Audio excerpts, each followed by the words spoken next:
रामकृष्ण हरी मित्रांनो, मी अमित लगड. मित्रांनो, आज कांदा काढणीचा दुसरा दिवस होता. सकाळी सगळं आवरून आम्ही वावरात पोहोचलो. आज कांदे काढायला दोघीजणी कमी होत्या, पण तरीही आपलं काम थांबलं नाही. दुपारपर्यंत मी हे कांदे उपटू लागलो होतो, कारण आज दुपारी 12ला लाईट येणार होती. त्यानंतर मला गव्हाला पाणी द्यायचं होतं.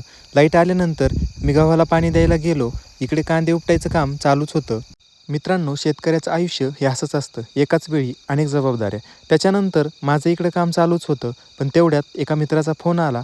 त्याला माझ्या मदतीची गरज होती.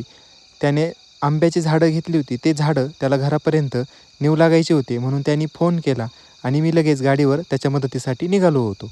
शेतीत वेळ महत्त्वाचा असतो, पण मैत्रीत माणूस महत्त्वाचा असतो. स्वतःचं काम थांबवून मित्रासाठी उभं राहणं हीच शेतकऱ्याची खरी श्रीमंती आहे.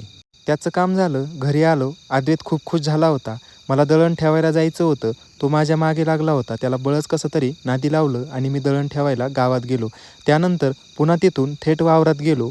थोडा वेळ पुन्हा कांदे उपटले आणि आजची सुट्टी झाली. सगळ्या बायांना गावात सोडलं. दिवस संपला, पण शेवटी समाधानात मन भरलं. मित्रांनो, ही शेती आहे. कष्ट, मदत, माणुसकी आणि घरचं हास्य सगळं कसं एकत्र. शेतकरी कधीच थकत नाही. तो फक्त दुसऱ्या दिवसाची तयारी करत असतो. एक दिवस अनेक काम, पण मनात फक्त शेतीच.